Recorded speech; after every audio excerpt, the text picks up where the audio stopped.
Assalamualaikum warahmatullahi wabarakatuh. Waalaikumsalam warahmatullahi wabarakatuh. Satu.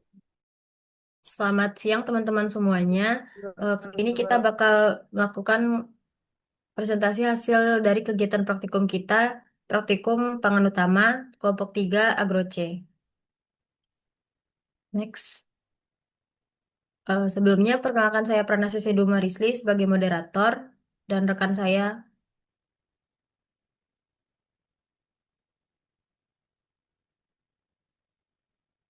Saya Sylvie Ivani sebagai pemateri. Saya Beleveni sebagai pemateri. Dan saya Ahmad Zaki sebagai pemateri 3. Saya Dafkar Ramani sebagai pemateri 4.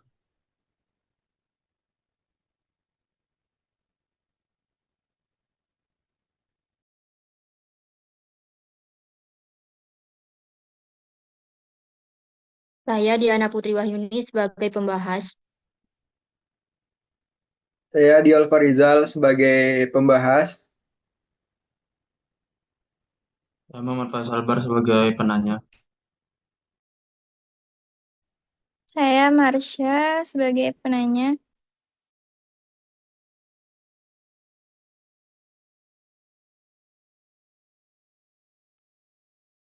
Saya Raiha sebagai penanya. Pembahas utama. Pembahas. Saya Yusuf Antonio sebagai pembahas.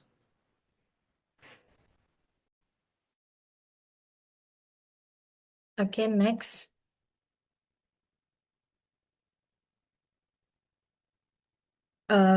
Baik, adapun pendahuluan yang pertama mengenai padi sawah akan disampaikan oleh rekan kita Silvi. Pada Silvi disilahkan.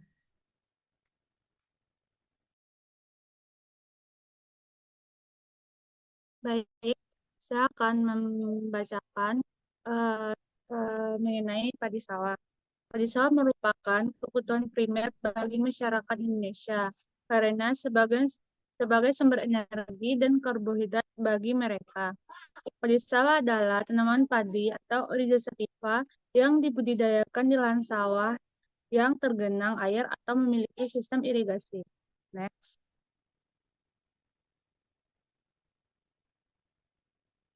Adapun tujuan dari praktikum kami pada kali ini yaitu yang pertama, mahasiswa dapat menjelaskan prinsip dasar budidaya tanaman pada padi konvensional. Yang kedua yaitu mahasiswa mendapatkan pengalaman empiris melakukan tindakan budidaya mulai dari penanaman, pemeliharaan tanaman hingga panen. Next. Adapun waktu dan tempat praktikum yang kami lakukan yaitu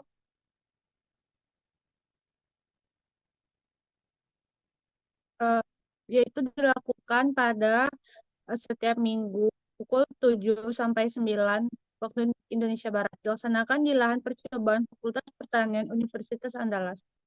Next.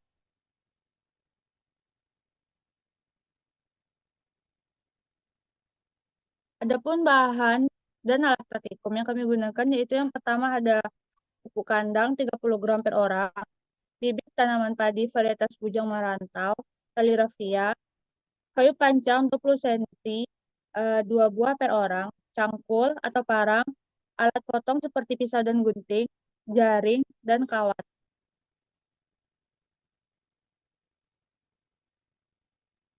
Next.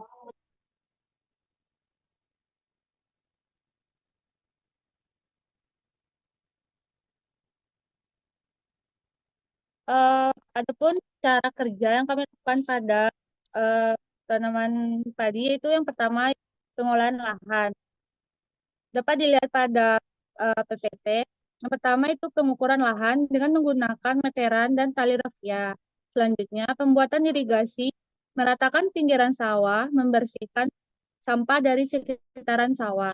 Selanjutnya pemberian pakan pada sawah. Next.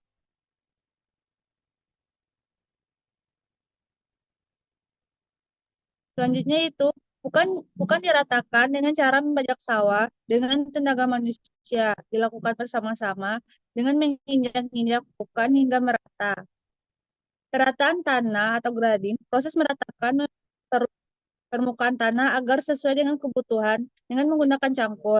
Selanjutnya, pemberian dolomit pada tanah untuk menetralkan pH tanah, memperbaiki tanah, dan meningkatkan kesuburan tanah. Next.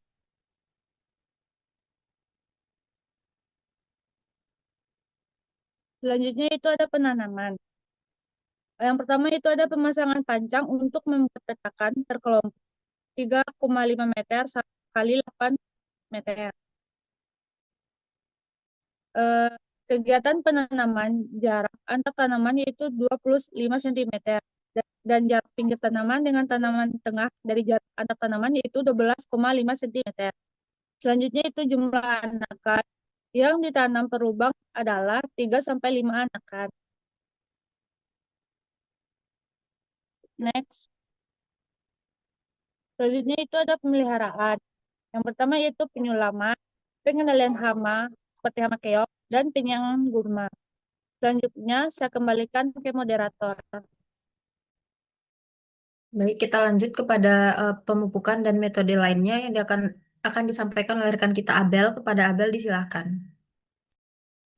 Baik, terima kasih kepada moderator. Selanjutnya ada pemupukan setelah penanaman, di mana pupuk yang digunakan dalam praktikum yaitu yang pertama ada urea sebanyak 140 gram, SP36 280 gram, KCl 210 gram. Pengaplikasiannya dilakukan 2 minggu setelah tanam dengan cara ditaburkan ke sawah yang sudah tergenang air. Next.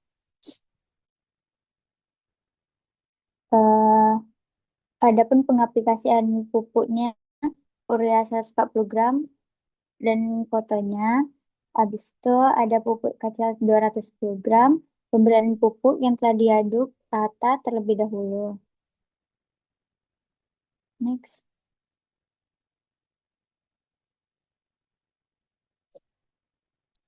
Kemudian ada pembuatan jadam atau microorganism solution, jadam mikroorganisme solution atau JMS. Adapun alat dan bahan yang diperlukan dalam pembuatan JMS ini adalah air 10 liter, leaf mold, kentang, nasi atau pisang, kain perca, garam, ember, dan tali. Next.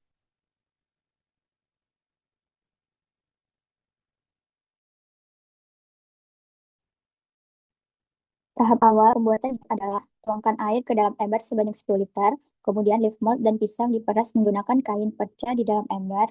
Setelah diperas, ditutup dengan kain dan diikat dengan tali, kemudian disimpan selama 1 malam. Setelah disimpan selama 1 malam, JMS diberikan melalui aliran irigasi. Next.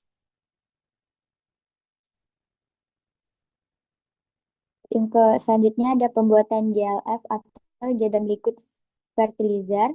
JLF atau Jadam Liquid Fertilizer merupakan salah satu cara pembuatan POC yang dipopulerkan oleh Jadam Pertanian Organik di Korea. Keuntungan dari JLF yaitu proses produksi JLF lebih mudah dari segi cara dan bahan yang digunakan. Langkah-langkah pembuatannya yang pertama, gulma dipotong-potong, kemudian dimasukkan ke dalam ember yang berisi air. Kedua, tambahkan humus daun. Ketiga, lalu tutup menggunakan kain dan plastik. Yang keempat, simpan di tempat teduh atau di bawah pohon selama 7 hari. Next. Pengaplikasian Jadam Liquid Fertilizer atau JLF dilakukan pada area petakan sawah sebelum pengaplikasian dari JLF kegiatan penyiangan gulma dan juga keong dilakukan terlebih dahulu dengan manual. Selanjutnya ada pemberian biosaka, aplikasi larutan organik yang berfungsi sebagai elisitor yang merangsang tanaman untuk meningkatkan produktivitas dan ketahanan terhadap penyakit, serta mengurangi ketergantungan pada pupuk kimia. Next.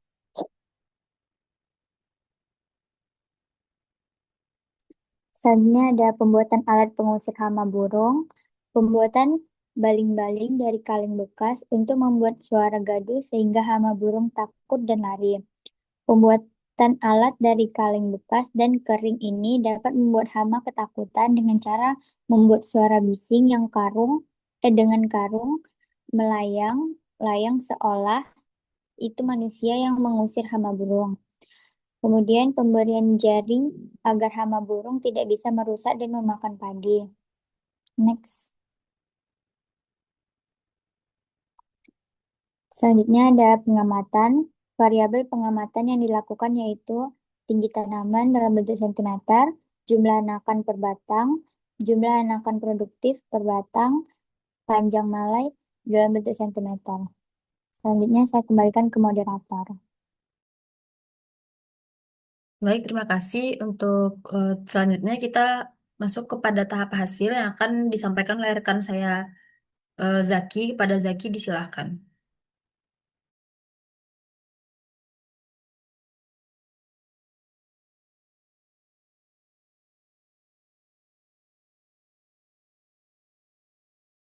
Baik, terima kasih kepada moderator. Selanjutnya masuk ke hasil tinggi tanaman.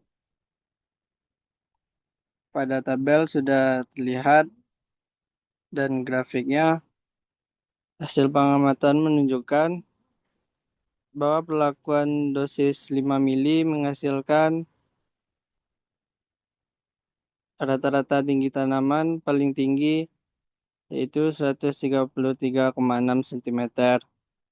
Selanjutnya tanaman menurun pada perlakuan 10 mili 122,96 cm. 20 mili 113,13 cm dan paling rendah 15 mili 110,45 cm. Pola ini menunjukkan bahwa semakin banyak dosis yang diberikan, justru tinggi tanaman tidak bertambah, bahkan cenderung menurun. Artinya pada batas optimal pemberian perlakuan, jika dosisnya terlalu tinggi, justru kurang efektif atau bisa berdampak negatif bagi pertumbuhan tanaman. Hasil ini sejalan dengan penelitian. Pemberian pupuk NPK dalam dosis tertentu bisa meningkatkan tinggi tanaman padi secara signifikan. Namun jika berlebihan tidak lagi memberikan hasil yang lebih baik.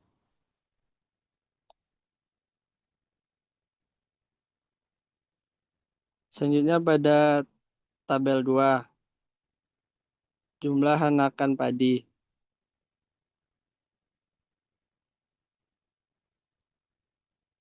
Bahwasanya menunjukkan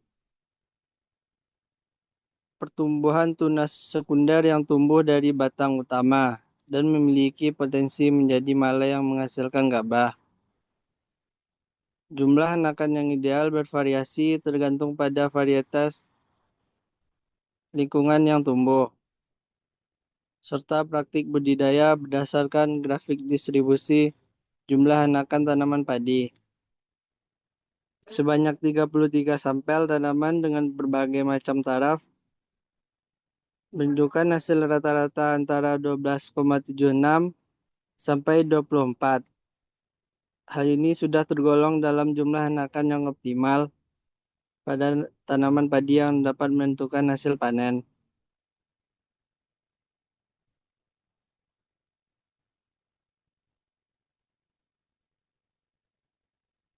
Pada konsentrasi 20 mili, 20,1 anakan, 10 mili 16,36 anakan, dan terendah pada konsentrasi 15 mili 12,76. Pola respon ini mengindikasikan bahwa pemberian biosaka tidak mengikuti hukum dosis respon, melainkan menunjukkan karakteristik kurva hormesis di mana dosis rendah memberikan efek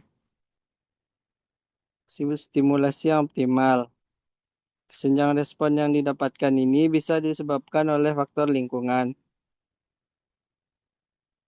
Saya kembalikan kepada moderator. Terima kasih. Pembahasan selanjutnya yaitu mengenai jumlah anakan produktif dan panjang malai yang akan dibahas oleh rekan kita Devka. Kepada Devka disilahkan.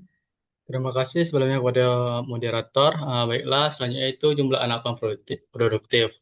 Dari grafik dapat dilihat jumlah anakan yang paling banyak itu berada di rata-rata uh, pada perlakuan 5 dengan rata-rata berkisar yaitu 37 anakan. Kemudian diikuti pada dosis 10 dengan jumlah anakan yaitu 35,66 anakan. Terus terjadi penurunan drastis pada perlakuan taraf 15 ml yaitu menghasilkan 10,18 jumlah anakan produktif. Kemudian meningkat lagi pada taraf 20 ml yaitu menghasilkan anakan menjadi 18,3 anakan.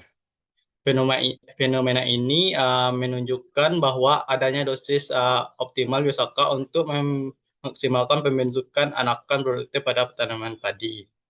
Pola respon yang dosis biosaka 5 dan 10 ml menunjukkan efektivitas yang optimal dalam merangsang pertumbuhan anakan produktif dengan selisih yang tidak terlalu signifikan yaitu sekitar 1,44 anakan.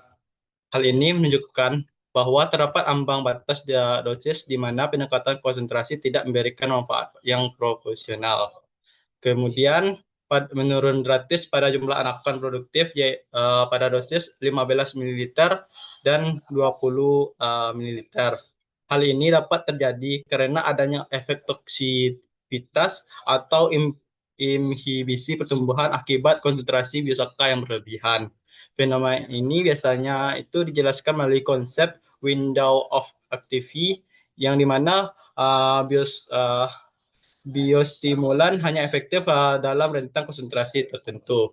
Selanjutnya yaitu pada grafik uh, panjang malai. Selanjutnya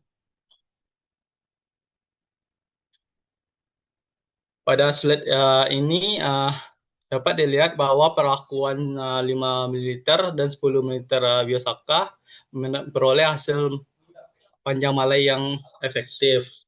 Hal ini dapat terjadi karena penggunaan dosis yang optimal. Sedangkan pada perlakuan taraf 15 ml dan 20 ml mengalami penurunan yang drastis. Hal ini disebabkan bahwa adanya faktor lingkungan seperti kemarin itu kan ada terjadi seperti penyakit kuning pada kelompok 3 yang dimana kelompok 3 itu memakai taraf 15%. Mungkin hal tersebut yang dapat menyebabkan penguatan malai ini menjadi lebih sedikit. Saya kembalikan pada moderator. Oke, terima kasih kepada Devka. Mungkin sekian presentasi dari kelompok kita. Mungkin kita lanjut saja kepada para pembahas utama untuk menanyakan pertanyaannya. Mungkin bisa dimulai dari Dio. Pada Dio disilahkan.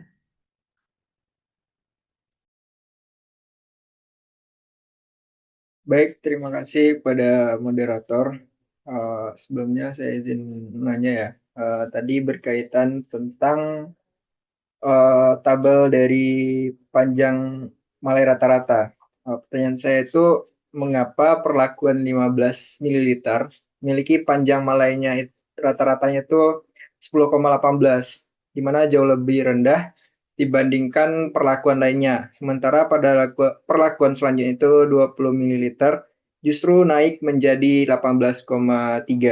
Apakah ini menunjukkan efek negatif dari dosis tertentu atau ada kesalahan dalam pengukurannya? Terima kasih, saya kembalikan kepada moderator. Baik, terima kasih Dio atas pertanyaannya. Kita lanjut kepada pembahas kedua, yaitu Marsha. Dipersilakan untuk memberikan pertanyaannya. Baik, terima kasih kepada saudari Cece. Untuk pertanyaannya itu, bagaimana pengaruh pemberian biosaka dan POC pada tanaman padi yang sudah kita budidayakan? Sekian, terima kasih. Terima kasih Marsha atas pertanyaannya. Kita lanjut kepada pembahas utama ketiga, yaitu Faiz. Mungkin dipersilakan untuk memberikan pertanyaannya. Baik, terima kasih kepada moderator. Jadi di sini saya ingin menanyakan dari budidaya tanaman padi yang dilakukan, ada nggak hama atau penyakit yang menyerang tanaman itu? Dan kalau ada, bagaimana cara kelompok penyaji ini mengatasinya? Terima kasih. Oke, terima kasih kepada para pembahas utama. Langsung, selanjutnya kita masuk kepada sesi diskusi. Mungkin teman-teman sudah mempersiapkan jawabannya. Langsung saja kita jawab dari pertanyaan pembahas pertama, yaitu pertanyaan Dio, yang akan dijawab oleh rekan kita Raiha. Kepada Raiha, disilahkan. Baik, mungkin izin sebelumnya saya menjawab pertanyaan dari Dio terkait tentang dosis tadi. Nah, eh, tanaman itu seringkali menunjukkan respon yang tidak atau non-linear terhadap pupuk atau zat pengatur tumbuh yang tertentu. Yang berarti itu tandanya peningkatan dosis pun itu tidak selalu berarti untuk meningkatkan respon yang terus-menerus. Dosis yang optimum itu mungkin ada untuk panjang mala yang berada di sekitar 10 mili atau yang sedikit di atasnya. Eh, Terus ada juga dosis yang bisa jadi berada pada konsentrasi yang mulai bersifat toksik atau menghambat pertumbuhan spesifik dari malai. Nah, tanaman mungkin juga mengalami stres pada dosis yang tertentu sehingga pertumbuhannya itu jadi terhambat. Ada juga kemungkinan kalau efek toksitasnya itu tidak begitu terlihat di parameter lain sehingga terhadap pembentukan malai. Lalu ada juga eh, dosis yang terlalu tinggi, bahkan efek zat yang berubah-ubah. Nah, untuk ini kurang umum jika toksisitas yang di 15 mili ini udah cukup jelas. Nah, tapi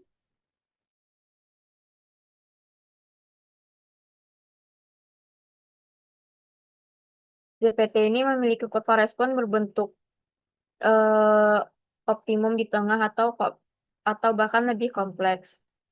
Lalu bisa juga karena kesalahan dalam pengukuran. Mungkin ketika apa namanya itu pengukuran volume atau pengukuran untuk aplikasi dari dosisnya itu yang mungkin kurang tepat. Jadi terdapatlah kesalahan-kesalahan atau yang pertumbuhan tanaman yang terhambat.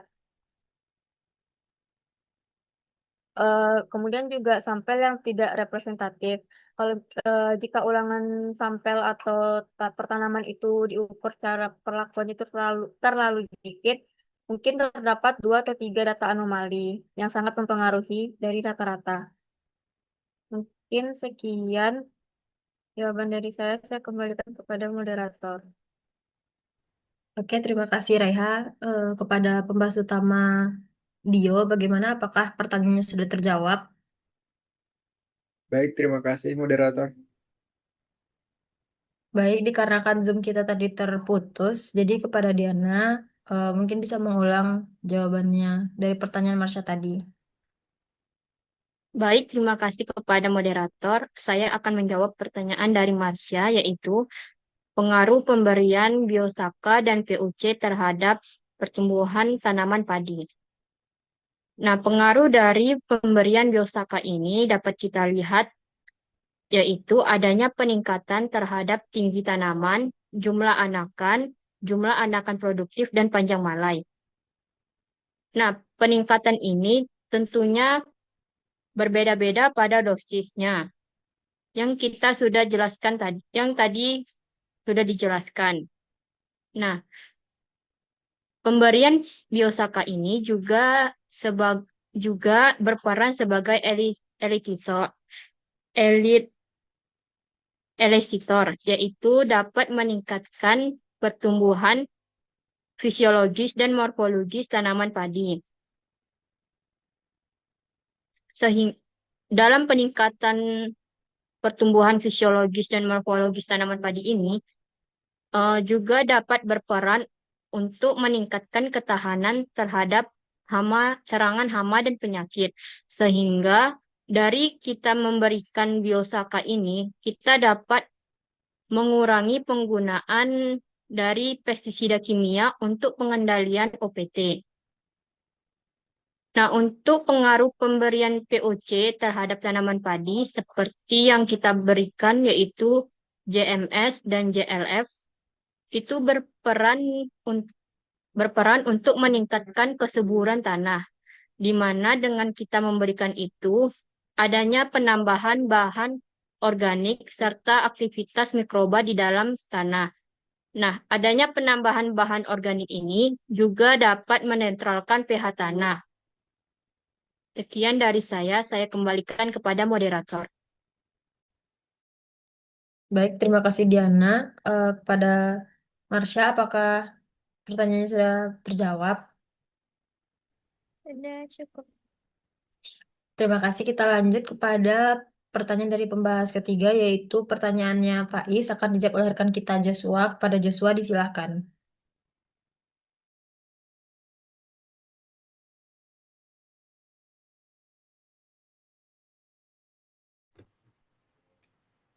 Terima kasih kepada moderator. Baiklah, saya akan menjawab pertanyaan dari Faiz, yaitu hama atau penyakit apa yang menyerang tanaman padi dan apa tindakan yang telah kami lakukan. Jadi dari budidaya padi yang telah kami lakukan, terdapat beberapa hama yang menyerang tanaman kami, yaitu keong, di mana keong kami membasminya dengan cara membasmi secara langsung, mengambil keong tersebut dan membuangnya. Yang kedua ada hama wereng. Cara mengatasinya kami menggunakan biosaka agar wereng tersebut tidak datang kembali ke tanaman kami. Yang ketiga burung. Kami mengatasinya dengan cara memberikan jaring burung dan alat pengeras suara sehingga burung-burung tersebut tidak akan datang kembali ke tanaman kami. Untuk penyakitnya sendiri yaitu daun kuning, kami menggunakan biosaka agar tanaman kembali menjadi lebih produktif sehingga menghasilkan daun hijau yang baru. Sekian dari jawaban saya, dikembalikan kepada moderator. Oke, terima kasih Joshua. Eh, Kepada pembahas utama tadi, apakah Faiz sudah merasa puas dengan jawaban Joshua? Cukup, terima kasih moderator. Oke, terima kasih kepada pembahas utama dan rekan-rekan yang sudah memaparkan materi serta menjawab pertanyaan.